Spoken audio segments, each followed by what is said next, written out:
कैवल्य धामा जय देव धनगर कुळाचा उद्धार झाला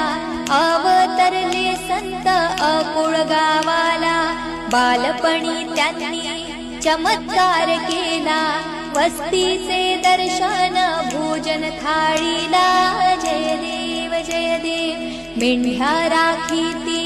उन्हा तान्हात मुक्या प्राण्यांवर अपार प्रीत नीतीने बागावे कमी नाही होत उन्मत्ताला मामा शासन करीत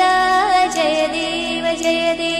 गोसावी रूपात देवदूत आले मामांचे त्यांनी सत्व पाहिले अवघड विहिरीचे पाणी पाजता आशीर्वाद